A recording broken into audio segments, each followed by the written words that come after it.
आज इस क्वारंटाइन में सोचने को बहुत कुछ था, पर दिमाग की सुई बस एक ही बात पर अटकी थी। आज एक फ्लैशबैक सा चलने लगा जो मैंने कभी याद ही नहीं किया था। सबसे पहले हमारी वो लंबे अरसे बाद शुरू हुई बात, और उसने पूछ लिया कि कैसे हो, और मानो मैं किसी मासूम से बच्चे की तरह अपने सारे दुख बताता रहा। फिर वो फ्लैशबैक थोड़ा सा फास्ट फॉरवर्ड हुआ, जिसमें थी हमारी बातें, जिसमें उसने मुझे हंसाया भी और अपना बनाया भी। और वो फिर हमारी मुलाकात, जहाँ मैंने अपने प्यार का इजहार किया था और उसने जवाब में सिर्फ वक्त मांगा।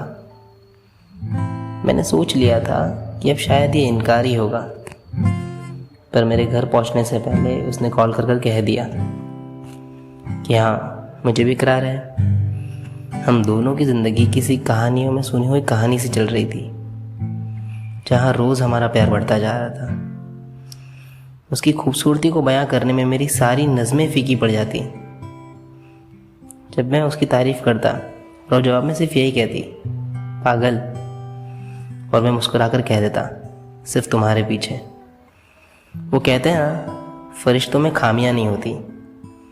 वो भी मेरी ज़िंदगी में कुछ ऐसे ही फरिश्ते की तरह थी। फिर वो फ्लैशबैक थोड़ा और फास्ट फॉरवर्ड हुआ, जिसमें थे हमारे झगड़े, हमारी छोटी मोटी नोक झोंक, जिसमें गलतियां सिर्फ मेरी हुआ करती थी। पर शुक्र था उस फरिश्ते का, वो इस झगड़े को रोकने की कोशिश में सब संभाल ही लेती थी। पर आखिर में एक गलती मुझसे इस कदर हुई जिससे मैं बिल्कुल अनजान था।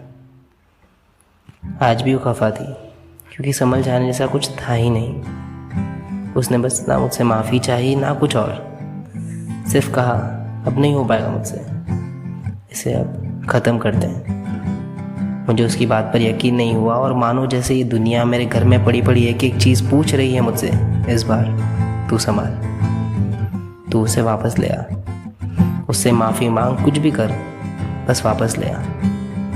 पर लाता तो लाता कैसे, जब मैं उस फरिश्ते की नज़रों में इस हद तक गिर चुका था। वो न्यूटन का थर्ड लॉ ऑफ मोशन है ना, for every action there is an equal and opposite reaction. पर उसमें ये नहीं लिखा था कि रिएक्शन दुगना भी हो सकता है। हम जितनी तेज़ी से एक दूसरे के करीब आ रहे थे, उससे दुगनी तेज़ी से हम दोनों अब एक दूसरे से दूर जाने लगे थे। मैं बस चीख चीख कर उसे पुकारना चाहता हूँ। वक्त जिसमें मुझसे वो गलती हुई थी, वो पल मैं अपनी और उसकी ज़िंदगी से निकालना चाहता हूँ, और फिर वही ज़िंदगी जीना चाहता हूँ। पर मेरा दिमाग आज भी वहीं अटका है। अब नहीं हो पाएगा मुझसे, इसे ख़त्म करते हैं। और दिल यही कह रहा है, ये अंत नहीं।